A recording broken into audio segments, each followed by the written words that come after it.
Episode 25 with yours truly, Wally Carmichael. Hey, this is John Lee Dumas of EO Fire, and you're listening to Men of Abundance with Wally Carmichael. You must be prepared to ignite.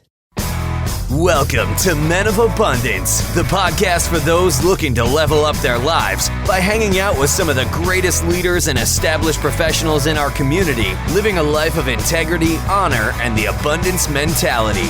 Prepare to pay it forward with your host, former Army medic turned lifestyle entrepreneur, Wally Carmichael.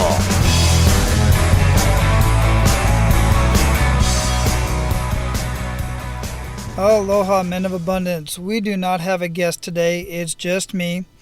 And I just wanted to take a few minutes and share with you a little bit about what I experienced over the last week when my family and I went over to the Big Island of Hawaii.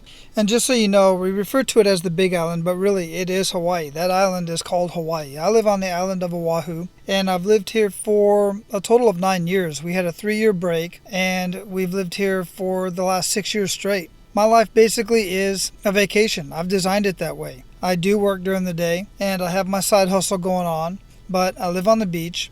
And it's a beautiful lifestyle. It's a beautiful environment that I live in with my family and I. But we decided that we wanted to go over to the Big Island to see what's going on over there. And wow, what a difference. Oahu is very, very crowded. It's just like any other major city. It's very crowded. The traffic is unbelievable during rush hour, where it would normally take 15 minutes to get somewhere based on the distance.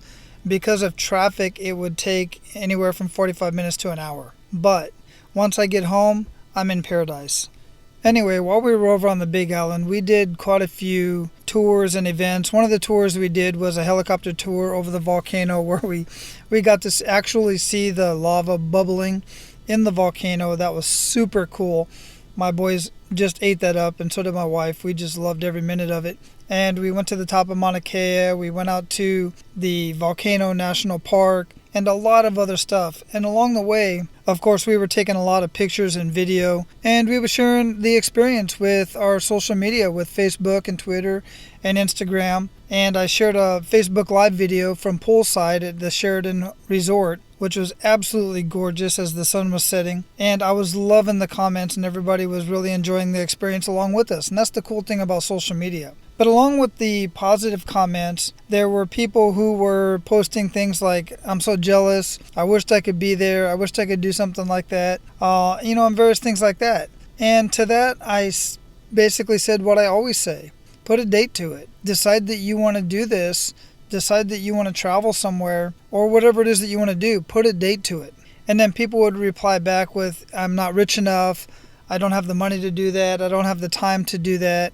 And quite frankly, that it just breaks my heart. It breaks my heart that people would be so self-limiting in their thoughts and in their words. Henry Ford was quoted as saying, whether you think you can or you think you can't, you're right. And that statement is absolutely correct. It all starts with your words. Well, it first starts with your thought, which comes out in your words. And that's what you're telling yourself. You're telling yourself that you cannot experience that experience, which is limiting you right off the bat. When you should say, how can I make that happen? How can I make the decision? This is what I want to do. How can I do that? And the first thing I tell you to do, the number one thing I tell you to do right away is put it on the calendar. Make it realistic. If you want to go to Hawaii, we saved. We planned for this 6 months ago. We made the decision that we wanted to go to the Big Island. So we saved up to purchase the tickets, and then we saved up to purchase the hotel, and then we saved up for the events that we wanted to do. We didn't just say we're going to just do this. So put it on the calendar and make it realistic. And of course, I do want to point out that my beautiful wife, Tracy, is directly responsible for our trip to the Big Island because she set most of that up, everything from the plane tickets, booking the hotel. She even came up with most of the activities, although it was my idea to take the helicopter flight, which I cannot believe that she agreed to, and I'm so happy that she did, and I know that she's happy she did as well. The second thing you need to do is sit down and figure out, what is the cost going to be? What is the cost? How much money do we need to make this happen? And by putting the cost to it and knowing exactly what it's going to cost you, and I would kind of plus it up a little bit. I would make it a little bit more just to have that wiggle room. And then now you know you've got a date and you've got a cost, and you know what that number is. There's something that happens in the universe, and I call it divine intervention because I am a believer, but there's something that happens between the time of putting a date to it and figuring out how much it's going to cost, that over the course of time you start creating a discipline to start saving for that event. And this is true with anything that you want to do in life. You know, people say, well, I would love to be able to play the guitar, but I just can't. Why can't you? Why not? Well, I can't afford a guitar. Well, go to the thrift store, go to the pawn shop, go somewhere, ask somebody to let you use a guitar and start learning. Too many people have these self-limiting beliefs that stop them from doing the things that they want to do in life. And oh, by the way, traveling is by far the most enriching thing that you can give yourself and your family. It's better than any education you will ever experience because, in my mind, an education is theory. Even if you are making money with the education, it's still just theory. It's if you're studying history, then you're imagining the locations. You know, when I was growing up, I wasn't very good in school. I've brought this up before. And I really didn't care much for history at all.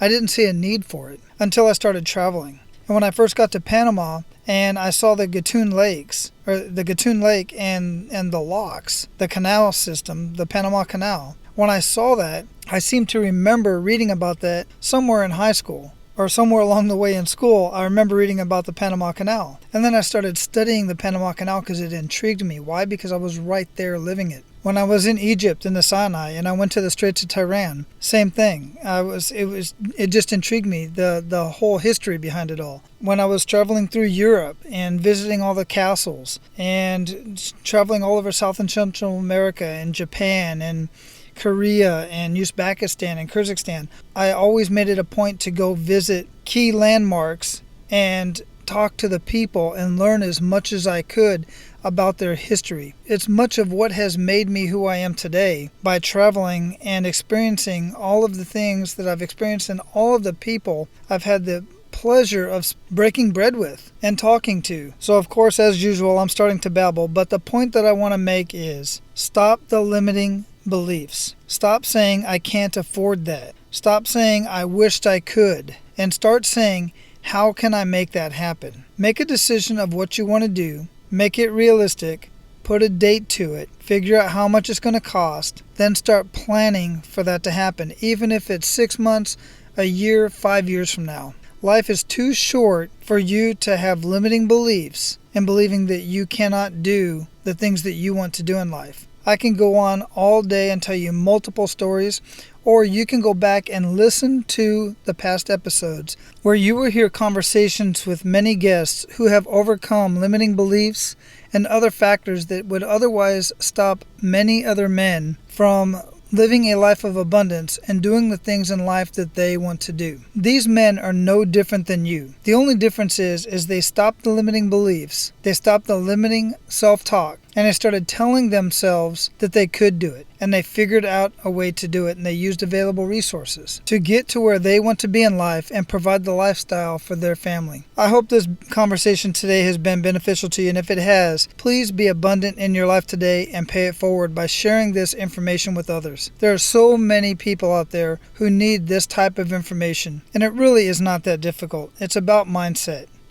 It's about making the decisions and quitting the limiting talk that you tell yourself out loud or even to yourself every time you see somebody doing something and living a lifestyle that you want. Now, I'm not telling you to compare yourself with anybody, because when you compare with somebody else, I have this saying, compare and despair. You don't want to compare yourself with other people because others have different experiences in life and maybe more experiences. But you can work up to that experience and you can get the things in life that you want. You just have to make the decision. All right, now go out and live your life of abundance, and don't forget to pay it forward.